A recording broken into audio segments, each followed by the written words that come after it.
on that day, 3,000 of them died. And on that day, 400 of them died. All it says is fire burned among them and consumed some of the outskirts of the camp. Does that mean people or not? Just a question to throw out there to do your research on, because I haven't found it yet. I think that's kind of a picture of those who don't really want to commit. They just kind of hang out on the outside of, well, yeah, this looks good, maybe I'll hang in, but I don't really buy into it. I'm hanging out on the outskirts. Just kind of watch and see what's going on. Well, and of course, the next verse, we get the mixed multitude. Yes. Right. Yeah. One thing, just as a reference, that was in chapter 11, verse 3.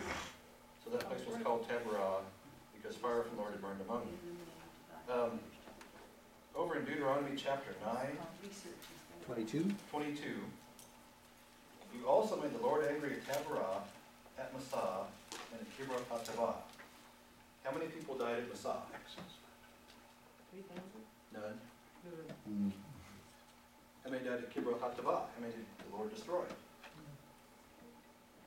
None. So in my head, I'm thinking, well, these three places are named together. Massah, they grumbled, but God took care of them. Kibroth-Hattaavah, they grumbled, God took care of them. Taberah, they grumbled. God sent some fire around and burned up some of their stuff, maybe. And he took care of them. It's like Dallas, he complained. Yeah. No more tent. Start a new one. Yes. Just going back to verse 1, Yes. the thing that caught me is because, I don't know, and something I struggle with all the time is that those negative thoughts, so I'm kind of stating the obvious, but, in the ears of, but my translation even says, now the people began complaining openly before the Lord about hardship. And so, he made us, he knows our nature and the evil inclination that we fight, and so a part of me wonders, it's like, so there's that grace and that he knows we have those thoughts, but when it's gotten to our heart, so much so that we know out of the heart the mouth speaks, so if we're actually openly discussing and complaining, as opposed to, like when you have it just, I see the grace in that.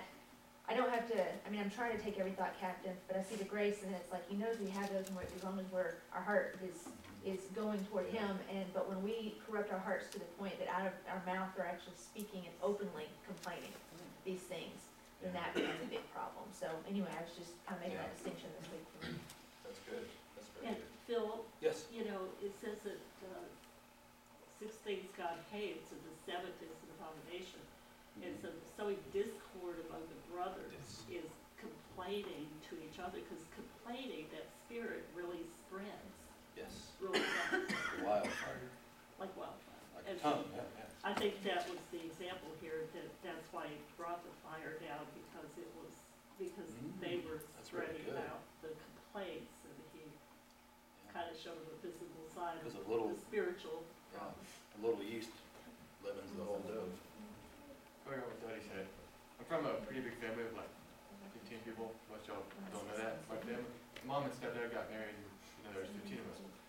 So that verse really came to life. Knowing the discord among brethren, even amongst brethren. When somebody's complaining, it spreads like a wildfire. And when there's unity, there's definitely unity. But if somebody starts complaining about something, it spreads, and then everybody's in a terrible mood. Yeah. But if one person is like, oh, well, we don't really have any reason to complain. We've got food, we've got shelter, we've got these little chores that we've got to do. But when there's discord, you can feel it. It's in the air, like you can feel the tension. Well, and think about our nature. Who in here watches the news on a regular basis? Why? It's Who depressing. needs it? Because it's all Negative. negative. Until they get to the end of the newscast, they put in a little fluff piece about the kids and the buddies or You whatever. can't believe it. You can't believe it. It's all biased. What sells is the negativity, the discord, the deceptions, I work in a grocery store. Especially if you watch it right before you go to bed, that's what you're going to think about. Yeah, I work in a grocery store.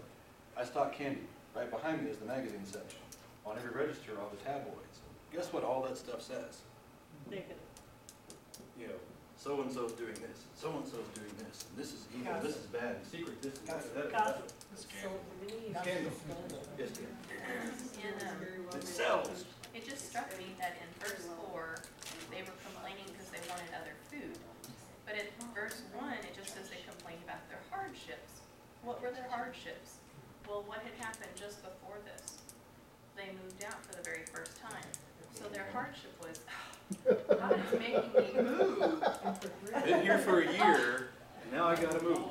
I was That's a good comfortable point. sitting there. Just sitting, looking at the mountain, you know, wow, it's pretty. Yeah, it's the closest thing that we have to defining a hardship. What hardship are they dealing with? Yeah. Yeah. Or, you know, eventually we'll hear them say, you know, here, why did they take us out here just to die because they didn't have enough graves in Egypt for us? Heard You that know, a or lot. whatever, but yeah. You know what I think is interesting when, just the way that it's worded when it talks about the cloud moving, it kind of will reflect this on our own lives. The cloud didn't move and then it went out and settled somewhere and then they said, oh, that's where the cloud is, we'll move there. They got up when the cloud moved and they had to walk with the cloud until it settled.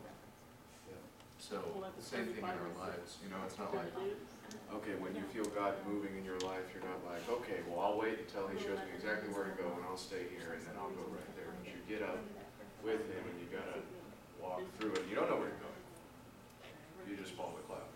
Yeah, exactly. Hey, Phil? The one thing I found kind of interesting though is that we're given this image of there's grumbling and there's dissension and stuff like that.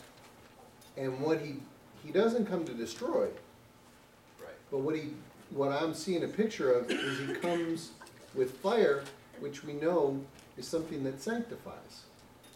And so he's cleansing them again. It's sort of this cleansing fire. It's not a destroying, consuming fire. That we do see consuming fire Yeah. at times, but that's not the same kind of fire. It's a cleansing fire.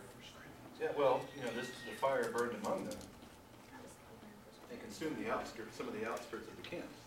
Doesn't say the fire burned at the outskirts of the camp. So that goes to the point, it could have been burning all in the camp. Right. Mine says consume them that were in the uttermost parts of the camp. Depends on translation as to what it says. And it's when I looked at the interlinear, it had, you know, 1 or 2 words and it had like 8 or 9 English words. So, but anyway, let's move on because we're running out of time. There's a couple things I want to catch before we go. All right, chapter 11, go down to verse 16. 11:16. The Lord said to Moses, bring me 70 of Israel's elders who are known to you as leaders and officials among the people. Have them come to the tent of meeting. So they're known. They're not like we're going to pick you and you and you and you and you and you and you. Not popular. Give me the first 70. Those who know. They're known to be leaders. Okay. Have them come to the tent of meeting that they may stand there with you. I will come down and speak with you there, and I will take of the Spirit that is on you and put the Spirit on them. They will help you carry the burden of the people so that you will not have to carry it alone. Okay. Flip over to verse 24. So Moses went out and told the people what the Lord had said. He brought together 70 of their elders and had them stand around the tent. The Lord came down in the cloud and spoke with him, Moses, not with them. And he took the Spirit that was on him and put the Spirit on the 70 elders. When the Spirit rested on them, they prophesied, but they did not do so again. So, did the 70 elders go and get the Spirit? Themselves? No. How did the Spirit come to them? Lord put God that. gave it to him Yeah. from Moses. You can't go grab it and claim it and demand it. God gives it. And he gave it based on instruction to someone else. Moses, go get them, have them stand here, I'm going to talk to you, and all of a sudden they're going to get the Spirit and prophesy. And it was only for a short time. It says they didn't do so again. So it wasn't, you got the Spirit, now you're good to go forever. Right? In this case. Time. Where's the other 70, the elders that we see? Where? Well, where Moses gets 70 people together. When they get not the Mara or the, Exodus 18. yeah. Could these be the same men? I mean, because it Yeah. says that they're known to be the elders of the camp. That's right. I think So, you know what I mean? Makes That's, sense. that's, So you're not saying that God got that idea from Raylo, right? I think God gave it to me. You think so? I'm just making that point. Yeah. Though, that, you know, it says that they're known though, and that was a big part of it. Make Yeah. sure that they're known throughout the Known. camp as elders. They're known to be elders. And how do you know someone? By their Actually, It's the same thing. fruit, Well, by their actions. but that word is arcane, and it means old, ancient elders, old men and women.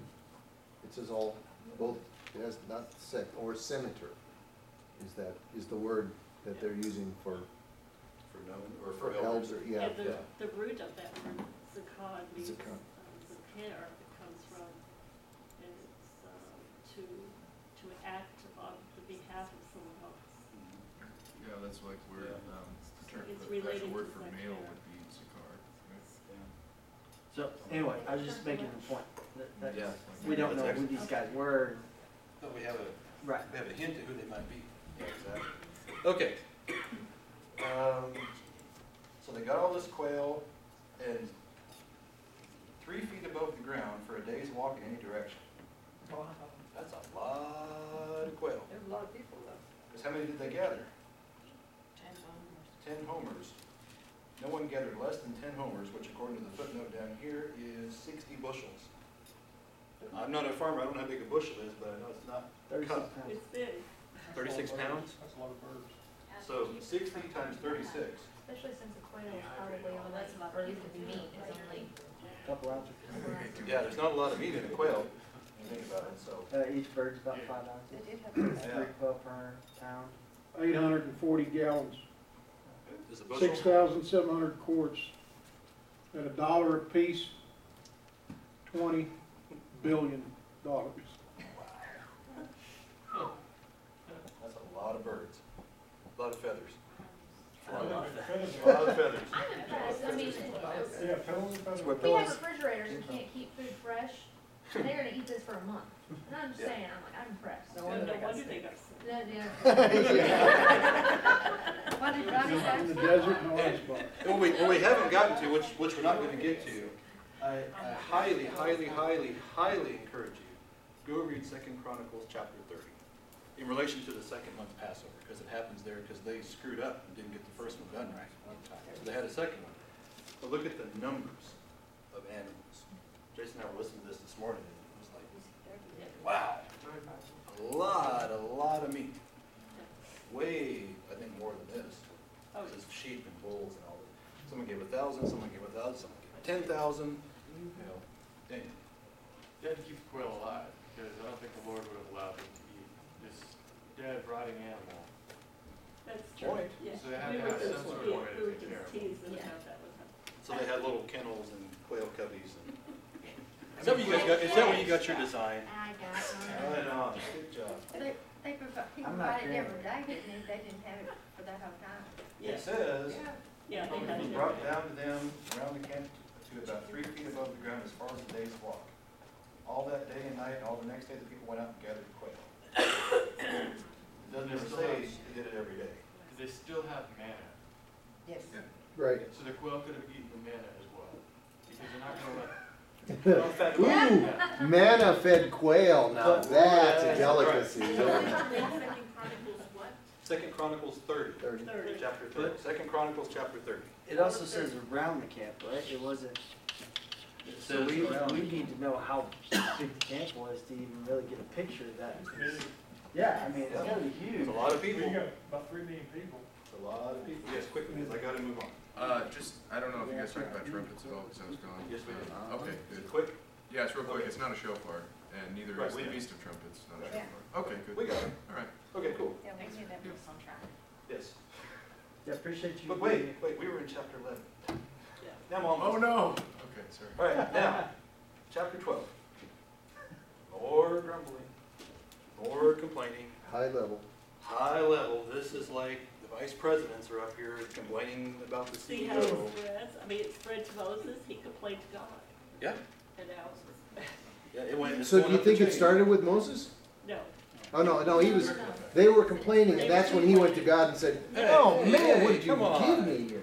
I Yeah, find myself complaining about people complaining sometimes. Now, in other words, this isn't trickle down, it's trickle up. Something like that. Yes.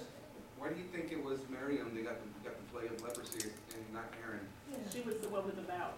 I didn't say that. I did not say that. It wasn't just Miriam. Because he couldn't. He was the high priest, he was already consecrated, and if he had been defiled with leprosy, then the entire camp would have been destroyed. But also, he was just a follower, you know, and she was like the big sister. She was the oldest. Remember Aaron with the golden calf? She was They the came to oldest. him and- Aaron was the youngest. Yeah, right, No, that's right. I'm sorry, Moses was. Yeah, Moses was the youngest. And we have to admit, we women are very good at stirring up issues and causing No idea what you're problems. talking about. No. And leading our men along with us into that problem. We just go along, right, Ty? Yes. I'm not even arguing that one. I mean, eating Okay. people Hezekiah should- 1:1. Yeah, he's There you go. classy. That's maturity. All right. What I wanted to get to is related to this stuff here, the second Exodus stuff. This is where God's been working in my head. All right. We've got verse 16 Of what chapter? of Numbers 12. Okay. After that, when all this stuff happened with Miriam and Aaron, the people left Hazarot and encamped in the desert of Paran. Now, flip over to Numbers 33, if you would. That's ahead. That's ahead. It's something for you to think about. God's been kind of working on some things, making me jump ahead on things. Numbers 33 is the stages, right? Right. Okay. When you go down to this Numbers 33, verse 17, they left Kibroth Hattaavah and camped at Hazarot, which we had just at the end of chapter 11 there. Right. And then verse 18 of Numbers 33, they left Hazarot and camped at Rithmah. So Rithmah must be in the desert of Paran, is my guess. I haven't been able to figure that out on a map yet, but I'm kind of working on it. Now, keep that in mind. Back over to Numbers chapter 12. And we're going to jump just a tiny bit ahead. Do we know has anybody signed up to teach next week? Maybe I should You are. Sign up and continue. You are. I'll sign up and continue. I'll teach next week, we'll continue this, but we're going to start it here. Is Verse it- 16. Wait, what about Alan? Oh, yeah.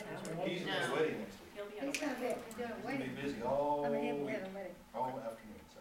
All right. After that, the people left Hazarot and camped in the desert of Paran. Chapter 13 of Numbers, which is next week's portion. The Lord said to Moses, send some men to explore the land of Canaan, which I am giving to the Israelites. For each ancestral tribe send one of its leaders. We get the list, and then we get that they went up and explored the land. So, my question to you, desert of Paran, in 12, Rithmah, in 33, we're getting close to the promised land, correct? Yes. Okay. Now, second Exodus. We've been told, I've heard it many times, because of Numbers 33, the Israelites are 42 stops, right? 42. Or whatever. I've heard 42 a lot. 42 stops. Yeah. So, we've been told we'll have 42 stops, or 47 stops, or whatever stops, right? Because they did. Right. So we've been told. Okay. All right, jump over to 1 Corinthians chapter 10. Just to tie some things together, like I said, I'm still working on it, but I can see where God's taking us. 1 Corinthians chapter 10. Because I think it's important. I'm trying to understand it, what it means. All right, 1 Corinthians chapter 10. I'm just going to start in verse 1 and read a little ways. For I do not want you to be ignorant of the fact, brothers, that's the key, talking to believers, not talking to outsiders or anything like that, that our forefathers were all under the cloud, and that they all passed through the sea. They were all baptized into Moses in the cloud and in the sea. They all ate the same spiritual food and drank the same spiritual drink, for they drank from the spiritual rock that accompanied them, and that rock was Christ. Nevertheless, God was not pleased with most of them. Their bodies were scattered over the desert. Now, verse 6. Now these things occurred as examples to keep us from setting our hearts on evil things as they did. Do not be idolaters, as some of them were. As it is written, the people sat down to eat and drink and got up to indulge in pagan revelry. So it says, don't do that. We We should not commit sexual immorality as some of them did. And in one day, 23,000 of them died. One day. We should not test the Lord as some of them did and were killed by snakes. And do not grumble as some of them did and were killed by the destroying angel. These things, this is verse 11, happened to them as examples and were written down as warnings for us, on whom the fulfillment of the ages has come. So, if you think you are standing firm, be careful that you don't fall. No temptation has seized you except what is common to man. And God is faithful. He will not let you be tempted beyond what you can bear. But when you are tempted, he will also provide a way out so that you can stand up under it. Okay. These things occurred as examples for us, so that we won't do what they did. I asked earlier, did the golden calf keep them out of the promised land? No. What kept them out of the promised land? Unbelief. Unbelief. Because here in chapter 12 and in 13 is where they're going up to explore. And this is where God said, all right, that's it. This generation is going to die in the wilderness. Where they cursed the land. Curse the land. Cursed the land. Now, His He gave them their, what they asked for. He says, if only we had have died in the wilderness. And he says, okay, I'll let you die in the wilderness. exactly. Now, the point I want to make, and this we'll talk about this more next week, because we're really almost out of time. What was the original plan for the Israelites to go to the promised land? To go into the promised land when he told us. Here, at the end of verse 12, beginning of verse 13. This is the original plan. Right. After this is when we have 38 more years of wandering. Right. So, 1 Corinthians 10, these things are examples for us. Yep. Personal opinion, we're not going to have 40-something stops I don't think so. because they weren't supposed to. Right. They were did gonna be examples again, and we're because not of gonna be unbelief. giving examples to anybody. They had unbelief. God took them there. And they said, oh, no. So he took them out. In the end, I don't think we're going to have a second chance. We're going to have one shot. Yep. And we're going to speak, you're in or you're out. Forever. Right. Not for 38 years and die in the desert. Right. And like you say, because those were examples for, Us. to generations to come, Of what so that not they would to know do. of what was gonna come. We're not gonna be making examples for any other coming generations. It's gonna be the time. Right. Well, But and they're if we've been examples of- preparing our wedding garments, we've been learning from those examples. And, Exactly. What not to do. yeah. Not what to do. We're not going to follow what they did. It doesn't say follow what they did. First Corinthians says, Exactly not. don't do Yeah, that, don't don't do that, don't do that, don't do that. Mm. It doesn't say do this, this, this, and this, you can wander around, da-da-da-da-da-da.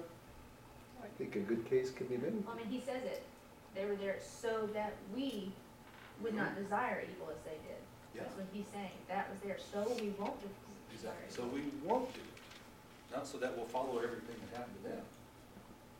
Yeah. But, Yeah, you go know, ahead. we Yes. Flip side. underestimate what they saw in the promised land. And we may very well see those Exactly. same giants, you know, look what And they're doing fortified cities. genetically. We may see Yeah. some really horrible things before it's over. And so, you know, the only way you can get through that is faith in you.